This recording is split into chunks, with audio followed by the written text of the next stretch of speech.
그리고 엠마오 길의 두 제자가 부활하신 예수님을 만나고 예수님의 부탁을 받고 제자 공동체에 가서 역시 전했지만은 제자들이 예수님의 부활을 믿지를 않았습니다.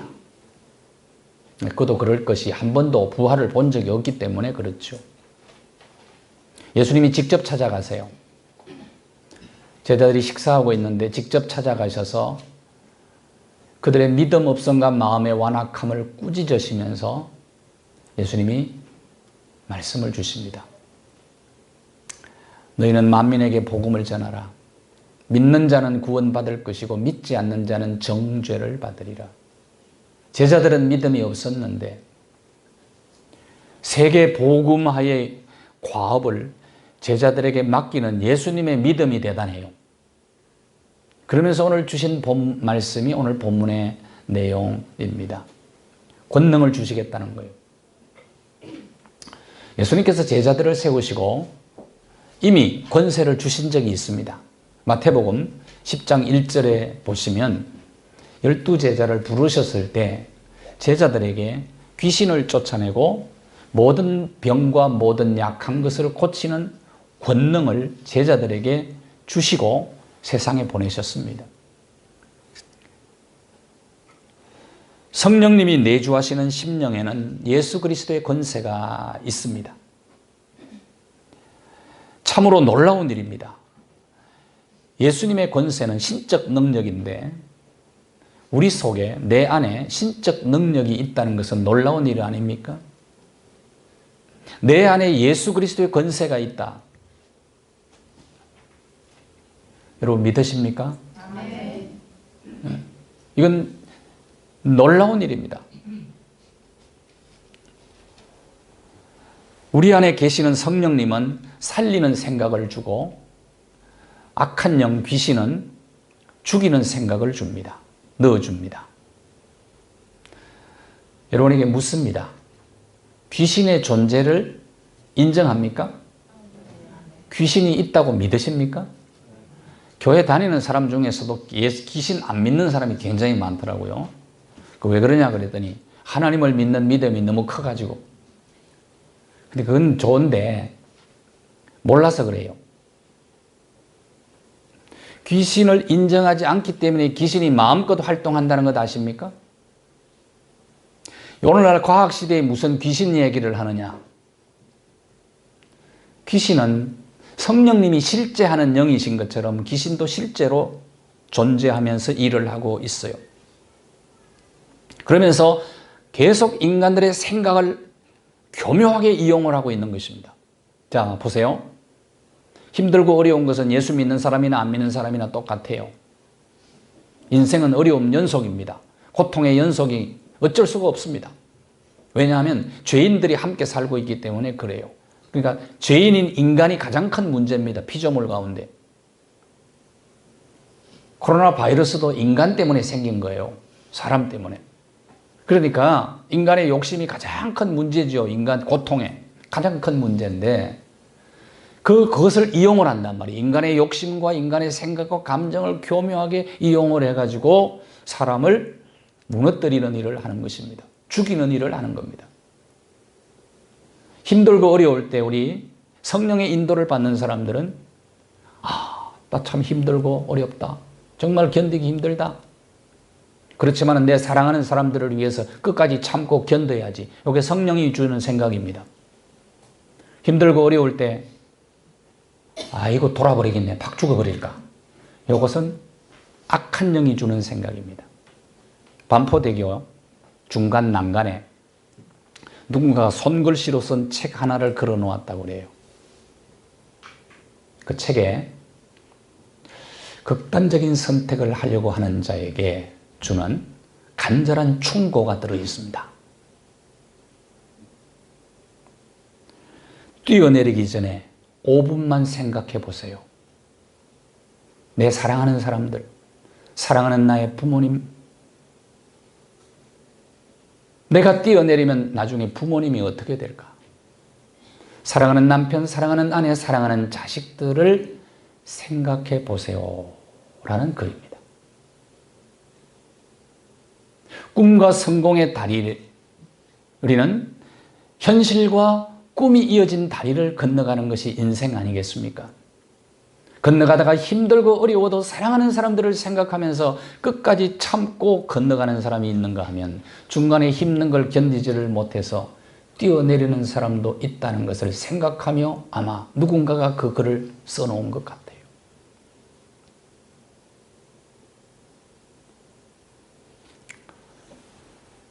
저는 이렇게 얘기하고 싶습니다. 실패와 좌절의 무게를 이기지 못해서, 견디지를 못해서 극단적인 선택을 하는 사람들에게 눈을 들어 5분만 하나님을 바라보십시오. 스가랴 2장에 보면 스가랴 선지자가 환상을 봅니다. 천사가 청량줄을 들고 가면서 이런 얘기를 하는 겁니다. 내가 예루살렘 성의 길이와 넓이를 청량하러 간다. 그 환상을 이렇게 하나님께서 해석을 해 주셨죠. 내가 미리 가서 그 당시 예루살렘 성이 무너져서 황폐해 있었습니다. 절망적 상황입니다.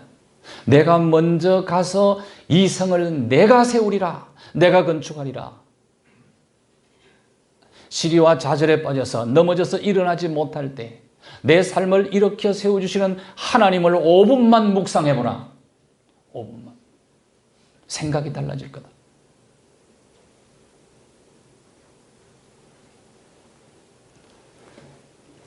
우리나라가 230여 개국 중에 경제력이 11위 정도 돼요. 놀랍지요? 대단한 나라입니다, 우리나라가. 그런데 행복 주식 지수는 최하예요. 최하. 왜 그럴까요, 우리나라가? OECD 국가 중에 자살률이 1위예요. 왜 우리나라가 이럴까요? 가치관이 잘못됐다고 생각하지 않습니까? 우리가 정말 문화를 바꿔야 되지 않겠습니까? 대한민국 현실에서 힘 없으면 못 버텨요, 이제. 그래서 힘이 필요해요. 문제가 아닙니다.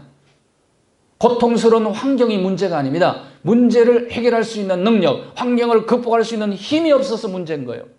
그 힘. 우리 힘만 가지고는 버티기가 어려워. 그래서 예수님께서 제자들에게 권능을 주신다고 약속. 믿고 세례를 받는 자들에게 주시는 권세가 있단 말이죠. 오늘 본문에 4가지 권세를 얘기합니다. 4가지 권세. 첫째 권세가 귀신 쫓아내는 권세입니다. 17절을 한번 보세요. 귀신을 쫓아내면 믿는 자들에게는 이런 표적이 따르리니, 믿음 없는 제자들을 꾸짖으시면서 하신 말씀이에요. 믿는 자들에게는 이런 표적이 따를 것이다. 사탄을 제압하는 권세를 주시겠다는 것입니다. 계시록 12장 9절 말씀을 보면 큰 용이 내어 쫓기니 옛뱀곡 마귀라고도 하고, 하나님께 반역을 일으켜서 천사장 루지퍼가 쫓겨납니다. 하늘에서 땅으로 쫓겨나요. 그런데 쫓겨날 때 혼자 쫓겨나는 것이 아니라 함께 반역을 일으킨 천사 3분의 1이 쫓겨납니다. 그러니까 마귀는 우두머리인데 그 밑에 쫄개가 귀신입니다. 수많은 귀신, 어쩌면 천사의 숫자를 우리가 어떻게 셀 수 있겠습니까? 온 천하를 두루다니면서 에덴 동산 이후에 지금까지 인간을 미혹하는, 온 천하를 미혹하는 악한 영이 역사하고 있는 거예요. 그러니까 살리는 영이신 성령님의 인도를 받아야 돼요.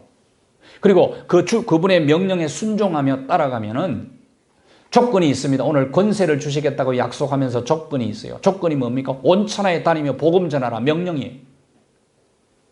복음이 전파되는 곳에는 놀라운 능력들이 나타날 거다. 귀신들을 쫓아낼 거다. 이게 명령이니까 순종해야 되죠.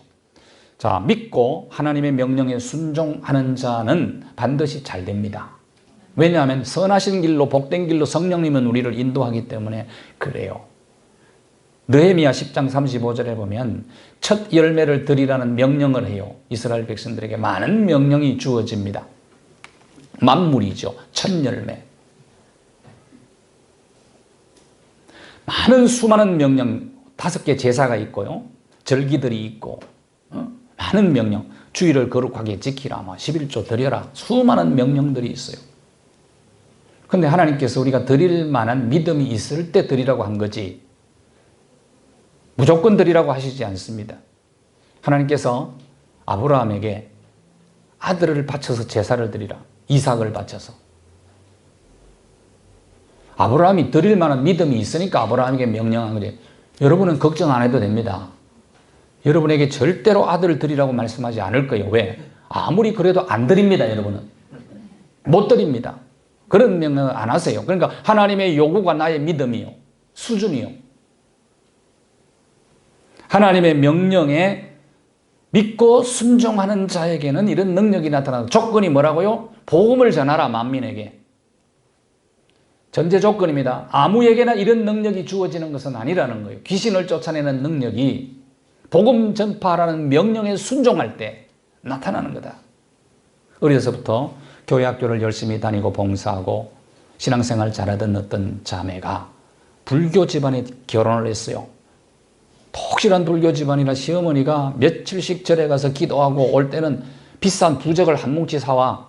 그래서 자기 집에 붙여놓고 아들 집에도 다 붙여놓고 또 그것도 못 믿으니까 불안해서 아들 몸에다가 부적을 간직하고 다니라고 아들 몸에 부적을 주고, 결혼한 지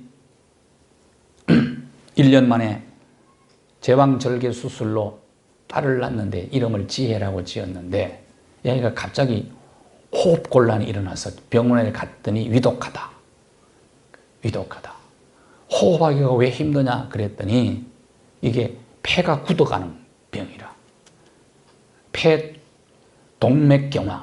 폐동맥경화가 어린아이에게 생긴 거고, 또 선천적으로 심장이 구멍이 난 거예요.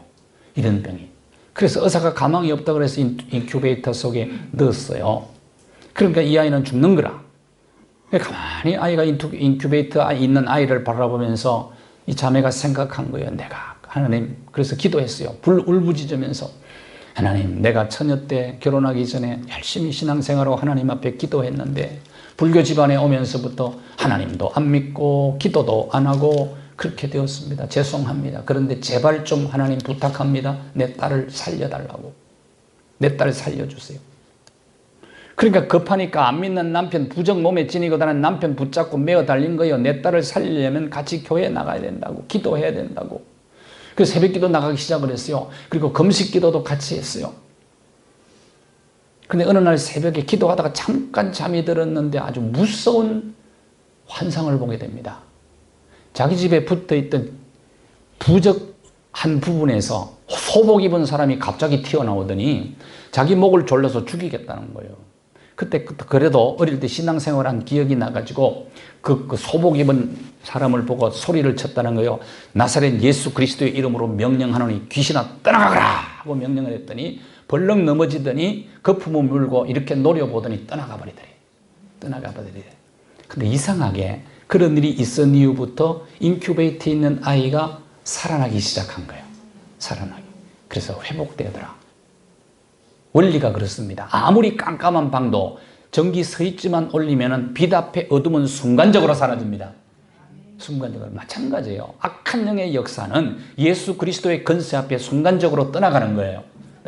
이런 권세가 믿고 순종하는 자에게 주어진다는 것입니다. 그러니까 생각과 감정 조절을 여러분 잘 하셔야 돼요. 교묘하게 감정과 생각을 이용해서 사람들을 혼란스럽게 만들고 넘어지게 만드는 거예요. 자, 미워하게 만들고 불안하게 만들고 근심 걱정하게 하고 두려워하게 만들고 원망하게 만들고 불평하게 만들고 욕심을 충동질해서 미혹하게 하고 잘못된 길 스스로 빠지게 하고, 이것이 악한 영의 역사죠. 악한 영의 역사. 예수 그리스도의 권세로 물리칠 수 있어요. 얼마든지 물리치고. 물리치는 게 어려울까요? 쉬울까요? 여러분이 밤에 불 다 꺼놓고 어둠을 물리치려고 아무리 선풍기 많이 틀어도 안 도망갑니다. 어둠이. 근데 간단하죠? 어떻게 하면 됩니까? 스위치만 켜면 되는 거예요. 스위치만 켜면. 문제는 예수 그리스도의 권세, 그것이 우리에게 주어진 것을 잘 활용을 해야 되는 거예요. 활용을 해야 돼요. 미국 콜로라도주 스프링즈라고 하는 도시는 사탄 숭배의 소굴이었습니다. 사이비 종교, 뉴에이지 운동에 빠진 사람들이 득실을 그리는 도시였어요. 교회는 세워지면 맥을 못 쳐. 거기에 테드 해거드 목사님이 뉴라이프 교회를 개척을 합니다. 저항이 너무 강한 거예요. 총, 칼 들고 와가지고 목사님 협박하는 사람들이 많았고요. 저녁 되면 협박 전화 계속 받아야 되고, 그리고 목사님을 놀라게 하려고 고양이, 강아지, 소포를 또 보내는 거예요. 그래도 좌절하지 않고 목사님은 그 도시 전체 전화번호부를 가지고 몇 명씩 조를 짜서 사람을 그룹으로 엮어주는 거예요. 전화번호부를 엮어줘서 열심히 중보 기도를 시켰어요. 그렇게 하면서 사탄 숭배자들이 그 도시를 떠나가기 시작을 합니다. 그래서 그 도시의 이름이, 스프링저 도시의 이름이 목사의 무덤이에요. 목사의 무덤. 그러니까 거기 와서 목사가 교회를 못 하는 거예요. 근데 이 해거드 목사님은 기도로 맞선 거예요. 결국은 그 교회가, 뉴라이프 교회가 크게 부흥을 하게 되었고, 그 도시 안에 기독교 단체가 80개가 생겨요. 그래서 결국은 그 도시가 사탄 숭배자들이 떠나가게 됩니다. 이런 역사가. 믿고 순종하는 자에게 나타난 주님의 권세였어요. 권세였어요. 지금도 이런 일들이 나타납니다. 인도네시아 서부 칼리만탄에서 제가 이사로 섬기고 있는 GH 선교회에서 보낸 공성일 선교사님이 지난주 SOS 기도 제목 요청을 했어요. 지난주 금요일 날 카톡으로. 구정 때 단기 선교팀이 와가지고 선교를 잘하고 떠났는데 고등학교 1학년 아스타라고 하는 아이에게 귀신이 들린 거예요. 그 선교사님이 보니까 아무래도 인형에 좀 문제가 있다. 그 아이가 정말 사랑하고 아끼는 인형인데 이 인형에 좀 뭔가 문제가 있는 것 같다 해서 가지고 인형을 빼앗아서 불에 태웠대요. 태웠는데 이 인형이 타는 동안에 아이가 뜨겁다고 태굴태굴태굴 굴러나는 거예요. 그래서 가서 축사하고 했는데 혼자 힘으로 너무 약하다고. 그래서 문자 그대로 소개하면, 목사님 힘이 너무 약해요. 오늘 중보기도를 해주세요. 중보기도. GH 이사님들 교회 중보기도 해주세요. 중보기도. 저 명동의 한양교회 체루톤 목사님이라는 분이 계세요. 이분이 인도네시아 선교제 같이 잘 하는데 이분은 귀신 쫓아내러 갑니다. 이분이 귀신을 잘 쫓아내요. 한국에서는 잘 안 되는데 인도네시아에서는 잘 된다고 그러더라고요. 인도네시아 갔는데 이제 단기 선교팀 데리고 갔는데 이분이 가가지고 이제 뭐 개인적으로도 귀신 쫓아내고 그런데 선교팀들 데리고 왔어요. 교회에서 세족식을 하는데 자, 발 씻으려고 발을 잡았는데 전부 왁 하고 다 넘어져 버렸어. 집단 귀신이 축출된 거야. 집단 귀신이. 지금도 그런 역사가 있다고요. 선교지에.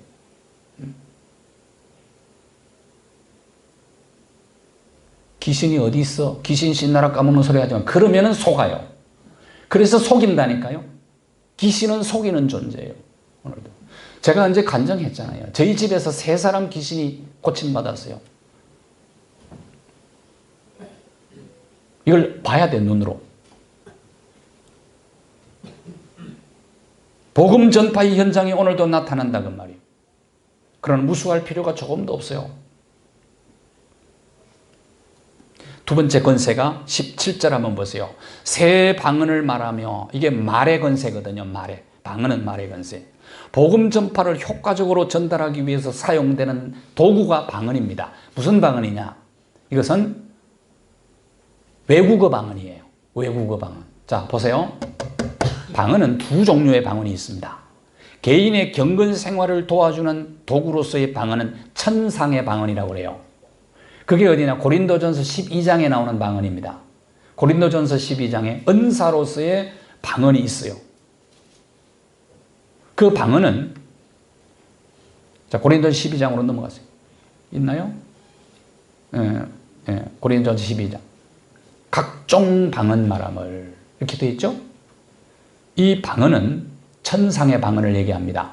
경건 생활을 도와주는 방언이에요. 사도행전 2장에 예수님이 이런 약속을 하시고 바로 오순절 경험을 하잖아요. 오순절 경험을 하고 그들이 복음을 전하면서 자, 16개국의 사람들이 다 모였어요. 오순절 행사를 지키기 위해서 명절 지키려고 모였는데 복음을 전합니다. 성도들이 사도들이 막 복음을 전했어요. 어느 나라 말로 전했을까요? 복음 전할 때 방언을 했잖아요. 방언을. 어느 나라 말로 복음 전했을까요? 여러분이 지금 외국 사람이 막 왔을 때 여러분은 어느 나라 말로 전할래요?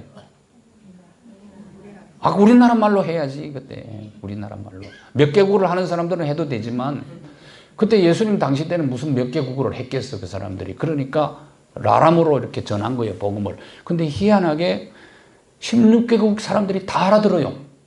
다 알아들어. 그러니까 입이 방언이 한 게 아니고 귀가 방언을 한 거예요. 그렇죠. 귀로 다 알아들었어요 자기 말로. 그 방언이 외국어 방언이에요. 왜? 복음을 효과적으로 전하기 위해서. 이런 방언이 있다. 그러니까 이런 권세를 주시겠다는 거예요. 복음 전파 현장에서. 또 마찬가지로 지금도 마찬가지입니다. 방언, 천상 방언이라는 게 있어요. 개인 생활에, 경건 생활에 아주 도움이 되는 방언이 있어요. 그건 못 알아듣는 방언이에요. 다른 사람은. 통역이 없어는. 그게 바로 고린도전서 12장 10절에 나오는 각종 방언인데요. 각종 방언. 군대 갔다가 6개월 만에 휴가 온 어떤 청년이 조직폭력배에 가담을 했어요. 그래서 왼쪽 손가락을 다 잘라버리고 마약, 히로뽕 마약, 이 마약하고 억대 도박판에 뛰어들어가가지고 입건이 돼버렸어. 그래서 이제 참 마약으로 감옥에 들어간 그 오명을 갖게 되는데, 근데 어릴 때부터 아마 마약을 해서 그런지 몸에 이상 증세가 나타나기 시작한 거예요. 눈썹도 빠지고 탈모되고 그다음에 기억력 상실 이런 막 이상이 나타나는 거예요. 그럼 아들이 무너지는 모습을 엄마가 볼 때 얼마나 기가 막히겠어요. 그래서 엄마가 부르죠. 1년 동안 아들 때문에 기도했는데 아무런 효과가 없어요. 그래서 이제 사정을 한 거예요. 아들이 무너지는데. 아들도 자기가 마지막이라 생각하니까 엄마의 부탁에 의해서 기도원 가자 그러니까 간 거예요. 가서 세일의 기도 21일 동안 기도를 하면서 3일 만에 엄마가 하나님 앞에 부르짖으면 하나님 표적을 보여주셔야 믿을 것 아닙니까? 내 아들에게 표적을 좀 보여주세요 하고 막 했는데 3일째 되는 날 저녁에 엄마도 방언이 터지고 그 문제 아들에게도 터져버렸어. 그래서 21일 동안 방언 기도를 하는데 21일이 끝나는 그날부터 시작해서 아들이 회복되기 시작하더라는 거예요. 회복되는데 머리카락 나고 눈썹 나고 기억력 돌아오고.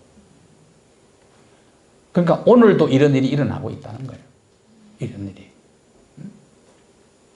믿고 순종하는 자에게는 하나님의 역사가 있어요. 그래서 이 회복이 되고 난 다음에 마약 퇴치운동본부에 가가지고 상담 2급 자격 공부해가지고 신학교를 가가지고 지금은 졸업해서 각종 중독자들을 도와주는 사역을 그분이 감당을 하고 있습니다. 세 번째 능력이 해독의 능력입니다. 해독하는 능력. 자, 뱀을 집어 올리며 무슨 독을 마실지라도 나으리라. 요새 여러분 제일 무서워하는 게 뭡니까 여러분 지금? 코로나 바이러스. 바그다드 이야기 아십니까? 콜레라가 바그다드를 방문하면서 근데 물었어요. 바그다드 가면 바그다드 다 죽을 텐데 사람들. 그래 이 콜레라가 이렇게 얘기했으면 아니야. 딱 몇 사람만 죽일 거야. 그리고 딱 콜레라가 도착을 했어요. 바그다드에. 절반이 다 죽었어. 바그다드 시민이. 그 항의해서 약속이 틀리지 않냐. 몇 사람만 죽이려고 했는데 왜 다 죽었냐. 절반이 죽었냐. 그랬더니 참 무섭기는 무섭지요. 스페인 전염병으로 1억 명이 죽은 거 아십니까? 1억 명이. 무서워요. 무섭기는 무서워요. 그랬더니 이제 그 콜레라가 그렇게 얘기하더래요. 항의하는 사람에게 나는 몇 사람밖에 안 죽였는데 내가 온다는 소식을 듣고 겁나서 다 죽었다. 겁이 나서. 그러니까 코로나 바이러스보다 더 무서운 것은 두려워하는 마음이에요. 두려워하는 마음. 마스크를 못 사요, 지금. 마스크가 동이 나가지고. 마스크 한다고 되는 거 아니에요. 면역력이 있어야 돼. 어차피 지금까지 죽은 사람은 내가 보기에는 안 그래도 죽을 사람이요. 어떻게 만나가지고 죽은 거예요, 약하니까. 강한 사람은 이겨내는 거예요. 이겨내는. 너무 두려워하지 마시기 바랍니다. 생사화복을 주관하시는 분, 역사의 흥망성쇠를 주관하시는 하나님을 두려워하셔야 돼요. 하나님을. 마귀는 자꾸 두려움을 준다니까요. 2차 대전 때 미군이 많은 전사자가 났는데 미군 전사자보다 더 많이 죽은 것이 있습니다. 그 가족들이 더 많이 죽었어. 왜? 자식 보내놓고 걱정하다가 가족 보내놓고 걱정하다가 죽은 사람이 더 많다는 거예요. 스트레스.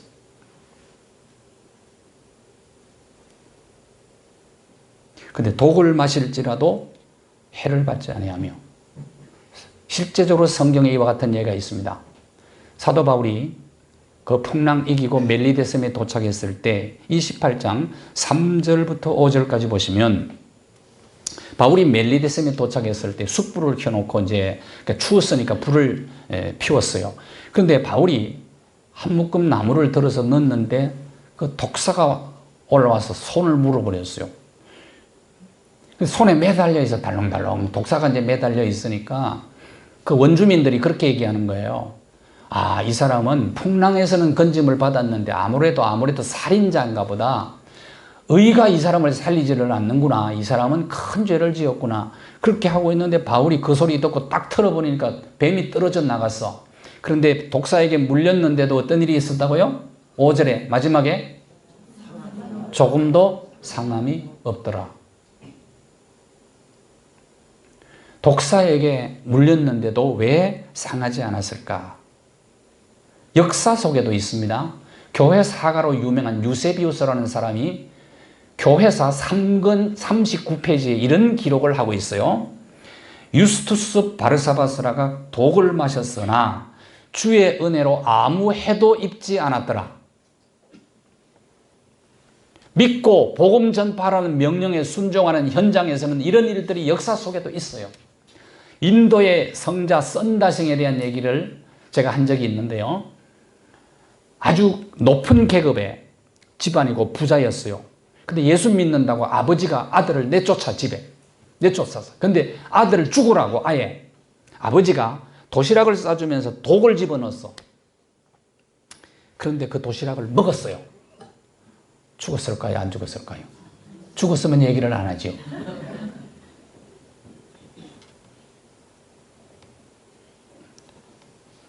우리는 지금 본의 아니게 독을 많이 마시고 있습니다. 농약을 얼마나 먹는지 몰라요, 우리가. 식품 가공업체가 20만 개가 넘답니다, 우리나라에. 그런데 경찰 합동 단속반에 의하면 1년에 2만여 건 식품위생법 위반 적발한다는 거예요. 그 말은 가짜 식품을 많이 만들어낸다는 얘기죠. 우리 몸에 안 좋은 거. 그리고 환경적으로도 얼마나 우리가 열악합니까? 그러니까 많은 독을 마시고 있는 거예요, 우리가. 그런데도 여러분이 멀쩡하게 살아있죠.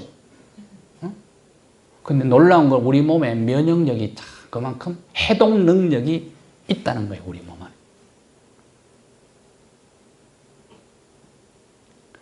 앞으로는 지금까지는 식사 기도를 그렇게 했잖아요. 하나님, 음식을 주셔서 감사합니다. 이렇게 기도했는데 이제 기도가 조금 더 연장돼야 됩니다. 더 길게 하셔야 돼요. 하나님 감사합니다. 내 몸에 있는 온갖 농약을 제거해 주시고 독소를 제거해 주십시오. 라고 기도해요. 우리 몸에 놀라운 해독 능력이 있다는 사람. 바울이 물렸는데 그 순간에 해독 능력을 하나님께서 높여주신 거죠. 그 순간에. 그래서 산 거예요. 선한목자병원에 이창우 원장님이 성경에 나타난 의학 칼럼을 쓰더라고요. 칼럼을 국민일보에. 어제도 썼고 지난번에 쓴 칼럼에 보니까 침에 대한 칼럼을 썼어요. 군침이 건강장수의 비결이다라는 책을 썼어요. 요한복음 9장에 예수님께서 이제 소경을 고칠 때에 진흙을 침으로 이겨가지고 예수님이 직접 침으로 이겨서 눈에 붙여주면서 실로암 못에 가서 씻어라. 그렇게 해서 씻고 고침받은 사람이 있죠. 그 예를 들더라고요. 그러면서 이제 칼럼을 썼는데, 우리가 침이 딱 들어오면 1차 방어 시스템이라는 거예요. 우리 입안에. 그러면 각종 그 침이, 군침이 돌아가지고 일단 해독을 하고, 뭐 잇몸에 붙어 있는 거나 이에 붙어 있는 여러 가지 독소들을 해소를 시키고 음식물을 또 분해하기도 하고 그렇게 한다는 거예요. 그러니까 놀라운 소화 요소가 있고 해독 능력이 침 속에 들어있다. 그래서 그분이 그런 얘기를 했어요. 하나님이 주신 놀라운 선물, 영적 액체다. 그렇게 얘기를 했어요. 이런 능력들이 우리 속에 있다는 거예요. 그런데 이 군침이 이제 식사할 때마다 또 뭐 먹고 싶을 때마다 입안에 군침 도는 것이 큰 은혜라는 거예요. 선물이라는 거예요. 이게 잘 안 도는 사람이 있다는 거예요. 입이 바짝바짝 마른다 그런 얘기 하죠. 언제 그러냐? 스트레스를 많이 받을 때, 누군가를 극심하게 미워할 때, 정오할 때, 분노가 끓어오를 때, 이럴 때는 군침이 잘 안 돌아. 이거는 몸을 해치는 거예요. 그러나 긍정적인 생각, 적극적인 생각, 즐거움, 그리고 기쁨, 그리고 일을 할 때도 신바람 나게 하고 이렇게 할 때는 우리 속에 군침이 잘 돈다는 거예요. 그래서 밥맛도 있고 입맛도 있고, 여러분 속에 입에 날마다 군침이 잘 돌기를 축복합니다. 이게 건강장수의 아주 중요한 비결이라는 거예요. 건강장수의 비결. 왜? 거기에는 놀라운 소화요소가 있고 우리 침 속에. 우리 몸이 신비로운 거죠. 마지막 능력입니다. 네 번째 능력이 치유의 권세예요. 치유의 권세. 병든 사람에게 손을 얹은 적 나으리라. 누가복음 4장 40절 말씀에 보면 해질 무렵에 사람들이 온갖 병자들을 데리고 왔는데 예수께서 일일이 손을 얹어서 그들을 고쳐주셨다. 여러분, 병의 원인을 아무리 찾아도 못 찾으면 악한 영의 역사일 수 있어요. 어떤 경우에는 100% 그런 건 아니지만 누가복음 13장 11절 말씀을 보시면 귀신 들려서 몸이 꼬부라진 여인이 있었어요. 위로 올려주세요. 귀신 들려, 하나 더, 거기.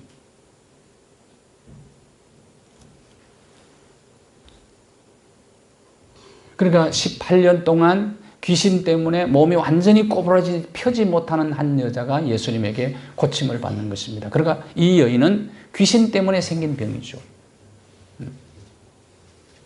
이런 병도 있을 수 있단 말이죠. 마태복음 4장 23절에 보면 예수님께서 모든 병과 모든 약한 것을 고치셨다라고 말하고 제자들에게 권세를 주시겠다고 약속하셨는데 약속대로 사도행전에 어떤 역사들이 나타나는가? 그 약속이 이루어져요. 사도행전 5장 15절에서 16절 말씀을 보면 베드로가 지나가는데 환자들이 너무너무 많으니까 베드로가 터치를 하지도 못할 만큼 많은 환자들이 모였습니다. 그때 그림자라도 누구에게 덮일까? 베드로의 그림자만 지나가도 병이 치료되는 역사들이 있었던 거죠. 예루살렘 부근에도 수많은 병든 사람과 더러운 귀신에게 괴로움을 받는 사람, 더러운 귀신에게 괴로움을 받는 사람, 그러니까 귀신에 의해서 육신의 병이 올 수도 있다. 거기에 중요한 건 16절 마지막에 보십시오. 자, 중요한 단어입니다. 어떻게 해요? 다 나음을 얻으니라. 하나님은 전지전능하시기 때문에 못 고칠 질병은 없습니다. 그러니까 병자를 치료하는 권세를 주셨어요. 이 약속이 사도들에게 나타난 거예요. 베드로에게. 실제로 사도행전에. 그리고 사도에게만 나타난 것이 아니고 집사님에게도 이 능력이 나타났어요. 사도행전 8장 6절과 7절을 보시면 빌립 집사가 예수님의 명령 따라 믿음으로 사마리아 전 선교갑니다. 그 사마리아 성에서 많은 표적이 빌립 집사를 통해서 나타났는데 보세요. 더러운 귀신이 소리 지르며 나가고 많은 중풍병자와 못 걷는 사람이 사마리아 성에서 치료가 됩니다. 누구를 통해서 치료되었다고요? 집사님을 통해서, 빌립 집사를 통해서. 5장에는 사도 베드로를 통해서 병 고침받는 역사가 나타났고 8장에는 집사님을 통해서 나타났고 19장으로 넘어가면 사도 바울이 에베소에서 복음을 전가할 때에 놀라운 능력들이 많이 나타납니다. 심지어는 어떤 일이 벌어졌다고요? 12절에 바울이 사용하던 손수건과 앞치마를 가져다가 병든 사람에게 얹으니까 병도 떠나고 악기도 나가더라. 손수건과 앞치마를 왜 하고 다녔을까요? 바울은 천막을 만드는 사람이었어요. 그래서 천막 만들어서 선교비를 자비량으로 조달하면서 선교를 했던 분인데 그 천막을 만들 때 사용했던 물건이 있죠. 근데 그것을 바울이 갖다가 얹었나요? 누가 얹었나요? 손수건과 앞치마를 잘 보세요. 본문을. 누가 얹었어요? 성경을 읽을 때 이런 부분을 좀 놓치지 않았으면 좋겠어요. 바울은 지금요 두란노 서원에서 2년 동안 복음 가르치고 병자 치료하고 막 그러니까 너무 바쁜 거예요. 정신이 없어요. 그러니까 제3자가 바울이 너무 바쁘니까 병자들은 또 귀신 들린 사람 또 너무 많이 또 찾아오고 하니까 앞치마와 손수건을 다른 사람이 갖다 얹은 거예요. 얹으니까 병이 떠나고 악기도 떠나고 이런 역사가 있었다. 그래서 그 복음이 급속도로 아시아 전체에 확산되어서 그 결과로 아시아 지역에 대표적인 7교회가 세워지는 겁니다. 7교회.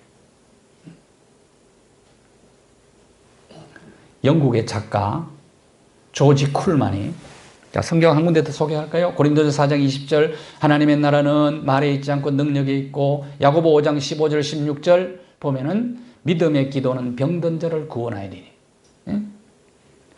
병 낫기를 위해서 서로 기도하라. 의인의 강구는 누가 의인입니까? 죄를 고백해서 죄 용서받은 사람이 의인이죠. 서로 병 낫기를 위해서 기도하라. 그러면 역사하는 힘이 많으니라. 이런 능력을 우리에게 주셨단 말이에요. 영국의 작가 조지 쿨만이 모든 의사를 다 찾아가도 고치지 못하는 병이 있다면 그리스도에게로 가지고 나오라. 그리스도의 능력을 인정하는 믿음만 가지고 나오면 그대의 병은 완전히 고침을 받으리라. 주님께서 우리에게 주신 놀라운 능력이 있습니다. 오늘날 대한민국 국민보험공단에서 조사를 했어요. 4명 중에 1명이 질병을 앓고 있다. 4명 중에 1명은 반드시 질병이 있더라. 성인병 대표적으로 고혈압, 당뇨, 고지혈병 이런 병들을 대부분 앓고 있다. 그만큼 병 때문에 오늘 현대인도 고통을 겪고 있다고 말이요. 고통을. 하나님께서 우리에게 놀라운 능력을 주셨습니다. 말라기 4장 2절 치료하는 광선을 우리에게 약속을 하셨어요.